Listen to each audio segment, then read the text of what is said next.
Hello बच्चों, आज मैं आपके लिए लेकर आया हूँ एक बहुत अच्छा सिंपल सा topic, density of a unit cell.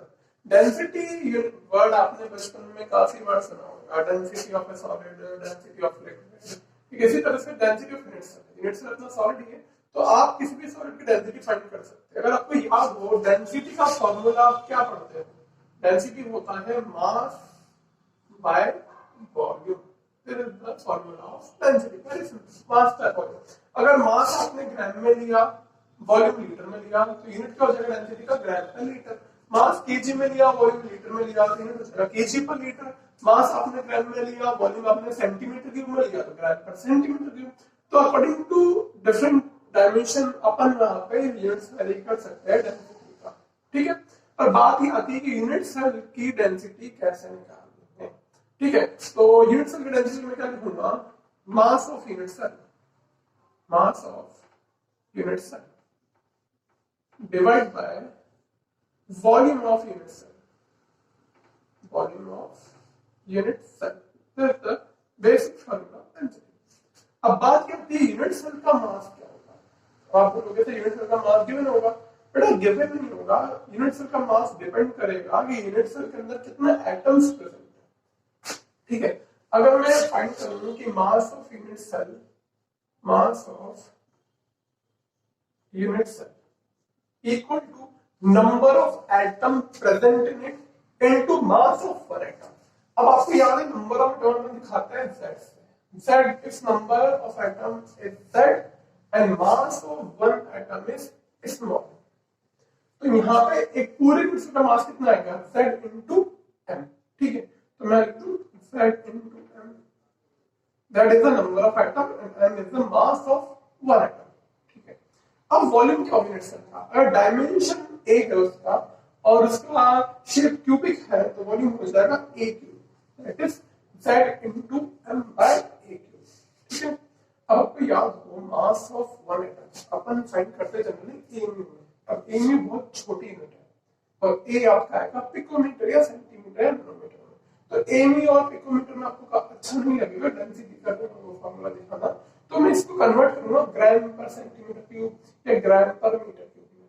ठीक है, अब मास ऑफ वन एटम और z और mass of whole atom means molar mass, molar mass में इसको कन्वर्ट करूंगा। आपको याद हो अगर मेरे पास वन मोल एटम है, वन मोल एटम है, one mole atom means n number of atom, n number of atoms. n means Avogadro number, that is 6.022 10 to power 23 number of atoms मेरे पास प्रेजेंट है।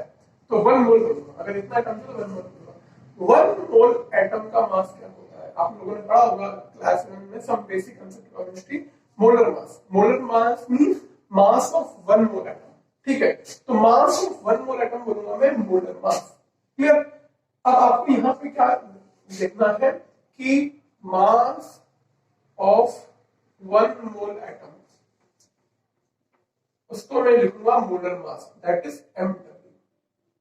मॉलिक्यूलर मास क्या, molar mass. अब one mole atom में कितने atom present है आपके, 6.022 into 10 to power 23 number of atoms. उसका mass कितना होगा, मतलब mass of this number of atom equal to molar mass. ठीक है, अब बताओ मास ऑफ वन एटम क्या होगा, मास of one atom that is molar mass divide by Na, क्योंकि value of this is n। तो यानी कि जो आप फाइंड कर रहे थे यहाँ पे मास ऑफ वन एटम वो कितना होगा, मॉलिक्यूलर वेट या molar mass divide by n। तो मैं इस डेंसिटी के फॉर्मूले में लिख दूं z इनटू molecular weight या molar mass divided by Na। मेरा फॉर्मूला बन जाएगा डेंसिटी का z, दैट इज मींस कितने इफेक्टिव वहां पे एटम्स प्रेजेंट है इनटू मॉलिक्यूलर वेट या molar mass of that atom. A is the dimension of unit cell and N is the Avogadro। आप यहां से इजीली डेंसिटी का रिलेशन डिराइव कर सकते हैं। आई होप आपको समझ में आया होगा, काफी सिंपल रिलेशन है, आप डायरेक्टली इसको याद भी कर सकते हैं। अगर डिराइव करना है तो z into m by a क्योंकि m क्या होता है, मास ऑफ वन एटम। अब यहाँ पे मास ऑफ एटम निकालना मैंने molar mass divide by Na, क्योंकि 1 मोल के अंदर n एटम्स होते हैं, तो n एटम्स का मास कितना होगा मोलर मास के बराबर, तो 1 एटम का मास होगा molecular weight divide by Na। आपको एनसीईआरटी में भी डेरिवेशन डायरेक्टली मिल जाएगा, सेम ऐसे ही समझा रखा है। अब इस डेरिवेशन से ज्यादा इस डेरिवेशन पे बेस न्यूमेरिकल इंपॉर्टेंट है, जो मैं आपको डिस्कस करूंगा अभी यहाँ पे, ठीक है। तो अगर आप चाहते हैं कि न्यूमेरिकल अच्छे से करें तो प्लीज एनसीईआरटी के जो भी सॉल्व एग्जांपल अभी आपको देखिए, अनसॉल्व मैं आपको सॉल्व करा दूंगा, और एक बार आप खुद भी ट्राई करिए कि इस फॉर्मूले में कैसे न्यूमेरिकल। आपको एक क्वेश्चन दिख रहा होगा आपकी स्क्रीन पे, silver form CCP lattice and Excel studies of its crystal show that the edge length of the unit cell is 408.6 picometer। मतलब एक सिल्वर का लैटिस है, उसका यूनिट सेल है, उसका जो एज लेंथ है एक ही वैल्यू, वो आपको दे रखी है 408.6 पिकोमीटर। आपसे बोला है कि calculate the density of silver, और आपको एटॉमिक मास दे रखा है सिल्वर का 107.9 एप्रोक्स 108 ही, आपको सबको पता होता है सिल्वर का मास। अब मेरा कंसर्न ये, मुझे यहाँ पे डेंसिटी फाइंड करनी है, और डेटा आपको गिवन है कि वो एफसीसी या सीसीपी लैटिस है, और एक ही वैल्यू आपको दे रखी है।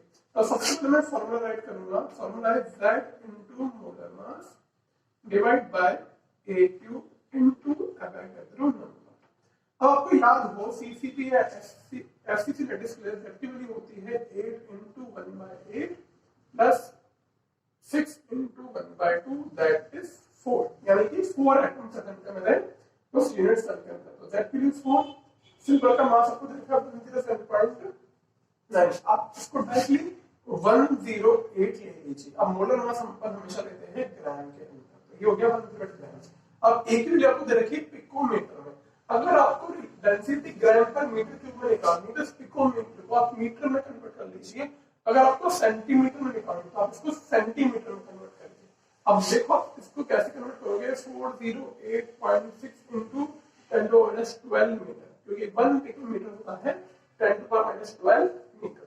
इसको अगर सेंटीमीटर में कन्वर्ट करना है तो इसको 100 से मल्टीप्लाई करेंगे तो ये हो जाएगा आपका 408.6 into 10⁻10 centimetre. This is the dimension of A in centimetre, ये आपका सेंटीमीटर में डायमेंशन हो गया। अब इस वैल्यू को आपको यहाँ पुट करना है, तो ये हो जाएगा 408.6 into 10⁻10 सेंटीमीटर का क्यूब। एवोगाड्रो नंबर की वैल्यू आपको पता है 6.022 into 10⁻23। अब देखो इसका क्यूब लोगे तो -30 आएगा, ये 23 का सॉल्व के -5 हो जाएगा। 408 का क्यूब लेने में आपको प्रॉब्लम आएगी, तो मैं ये कहूंगा कि 408 को आप 4.08 लिख लीजिए, तो 4.08 मींस अप्रॉक्स 4.1, उसका क्यूब आप आसानी से फाइंड कर लोगे। फिर आप कैलकुलेशन करोगे तो आपको कैलकुलेशन थोड़ी इजी होगी। अगर 40 का क्यूब लोगे तो टाइम करने होगा, अगर आप यहाँ पे 4.08 लेते हैं तो फिर आपकी यहाँ पावर भी चेंज होगी, तो आप इजीली कैलकुलेट कर सकते हो कि पावर कैसे चेंज होगी। इतना आपको पढ़ा होगा अपने 11th क्लास में कि अप्रोक्सीमेशन कैसे लेते हैं। तो इसको ट्राई करिए, इसका सॉल्यूशन जब आप इसको सॉल्व करोगे तो इसका आंसर आएगा 10.5 ग्राम पर सेंटीमीटर क्यूब। 10.5 ग्राम पर centimetre cube is the density of silver units. Now this is the best way, या this is the simple way to calculate the density. अब हमेशा क्वेश्चन आपको इतना सिंपल नहीं मिलेगा कि हमेशा डेंसिटी पूछे, हो सकता है कभी कभी आपको डेंसिटी दे दे, Z दे दे, एटम अननोन हो, E दे दे, तो आपको मोलर मास भी पूछ सकता है, तो आप वैसे भी इसको फाइंड कर सकते हो। अगर आपको इसके और भी क्वेश्चन पूछने तो आप इसकी एनसीईआरटी ओपन करिए, मैं आपको एनसीईआरटी में क्वेश्चन पूछ देता हूं।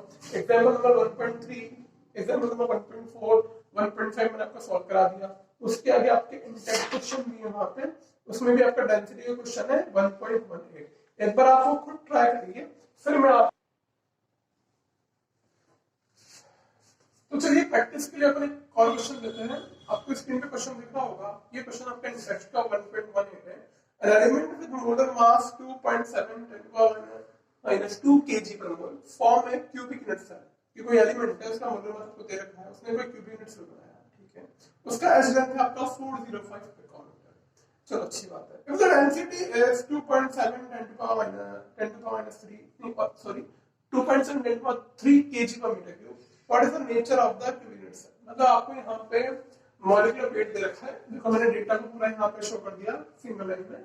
मोलर मास दे रखा है, डेंसिटी दे रखी है, ए दे रखा है, z पूछा है। इट मींस क्या, आपको नेचर बताना है यूनिट सेल का कि z की वैल्यू 1 आ रही है तो 20, 1 आ रही है तो सिंपल क्यूबिक होगा, 2 आ रही है तो बॉडी सेंटर्ड होगा, और 4 आ रही है तो एफसीसी होगा। तो आपको z फाइंड करना है डायरेक्टली। तो वी नो का d equal to z into multiply divide by a cube into n a। कितना सिंपल क्वेश्चन है। d पता है, z नहीं पता, m पता है, a पता है, ये पता है। So this is the unknown, this is the unknown। अब सॉल्व करने से पहले प्लीज थोड़ा यूनिट्स का ध्यान रखना पड़ेगा। अगर देखो यहाँ पे मास भी केजी में है और डेंसिटी भी केजी में है, कोई दिक्कत नहीं है। ये पिकोमीटर में और ये मीटर में, तो यहाँ पे मुझे ए को मीटर में कन्वर्ट करना पड़ेगा। तो वैल्यू पुट करते हैं यहाँ पे डायरेक्टली अपन मीटर में कन्वर्ट करने के बाद। तो डी की वैल्यू है 2.7 इंटू 10 टू पावर 3 kg पर मीटर क्यूब। Z नहीं पता, मोलर मास आपको दे रखा है 2.7 इंटू 10 टू पावर -2 kg पर मोल, और आपको A दे रखा है 405, तो 405 इंटू 10 टू पावर -12 का क्यूब, ये मीटर में हो जाएगा, ठीक है। और N आपको पता है 6.02 इंटू 10 टू पावर 23 पर मोल, तो ये मोल से मोल कट जाएगा, केजी से केजी कट जाएगा, मीटर क्यूब से मीटर क्यूब कट जाएगा, ओनली आपका Z की वैल्यू फाइंड हो जाएगी। तो आई होप आप इसको ट्राई करिए, कैलकुलेशन आपसे इजीली हो जाएगी। नहीं आता तो मैं आपको सॉल्व करवाता हूँ। वीडियो को पॉज करिए और खुद कैलकुलेशन करिए कि Z की वैल्यू क्या आ रही है।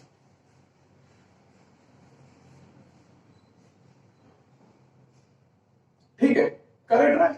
चलो 2.7 से 2.7 आपका डायरेक्टली कैंसिल हो जाएगा, ठीक है, बहुत सिंपल फिगर है। अब मैं Z की वैल्यू फाइंड करता हूँ यहाँ पे 405 वही प्रॉब्लम है, 405 का क्यूब लेना नहीं आता मुझे, तो मैं 405 को लिखूंगा 4.1, क्या लिखूंगा 4.1 या 4.05। अब 4.05 लिखता हूँ तो यहाँ पावर में चेंज आएगा। अगर मैं इस फिगर को 100 से मल्टीप्लाई करूँ, 100 से डिवाइड करूँ, तो मेरा यहाँ पे पावर में चेंज कर सकता हूँ। आप बताइए जब मैं 4.05 लिखूंगा तो पावर क्या लिखूं, -14 या -10? अगर मैं यहाँ पे -14 लिखता हूँ तो क्या मैं 4.05 लिख सकता हूँ, या -10 लिखूं तब मैं 4.05 लिखूं? आप खुद बताइए। देखो अगर मुझे यहाँ पे चाहिए 4.05 इंटू पावर, मुझे नहीं पता, अब मैं ये फिगर कैसे बनाऊंगा? मुझे ये फिगर दे रखा है यहाँ पे, ठीक है। अब सपोज मैं यहाँ पे इसको 100 से मल्टीप्लाई करता हूँ, 100 से डिवाइड करता हूँ, ठीक है। अब ये 100 को मैं काउंट कर लेता हूँ इस पावर के अंदर, तो ये हो जाएगा -10, क्योंकि -12 और +2 हो जाएगा -10, और ये 100 में यहाँ पे हटा के डेसिमल ले लेता हूँ, तो यहाँ की क्या हो जाएगा 4.05 इंटू 10 टू पावर -10 का क्यूब, ठीक है, into n 6.02 into 10 to power 23। Okay, नीचे क्या आएगा आपका 10 टू पावर -2 आएगा। अब आई थिंक ये आप इजीली सॉल्व कर सकते हो। 4 का क्यूब कितना होगा 64 into 10 to power -30, 6.02 into 10 to power, ये ऊपर गया तो ये लगा 25। अब ये -30, ये आपके कितना आ रहा है 25 आ रहा है। क्या मैं इसको सॉल्व कर सकता हूँ इजीली? ये भी इजीली आपका सॉल्व हो जाएगा, ठीक है। ये सॉल्व होने के बाद आपको वैल्यू यहाँ पे लगभग मिलेगी 64 है, 6 है, तो 6 6 सकता है, तो 4 पॉइंट समथिंग के अराउंड आपको वैल्यू मिलेगी। तो इसका आंसर आपका हो जाएगा कितना 4, यानी कि ये आपका जो सेल है, ये सेल आपका फेस सेंटर्ड यूनिट सेल कह सकते हो, या इसका आप सीसीपी भी बोल सकते हो। तो इस तरह के क्वेश्चन है आपके डेंसिटी के, आप एग्जाम में देखिए, सॉरी एनसीईआरटी में देखिए, आपको और भी क्वेश्चन मिलेंगे, तो ट्राई करिए। नहीं आते तो आप मुझसे पूछिए, मैं आपको और उसके सॉल्यूशन बता दूंगा। I hope you enjoy the video और आपको समझ में आया होगा। अगले वीडियो में अपन और इसके आगे टॉपिक कवर करेंगे।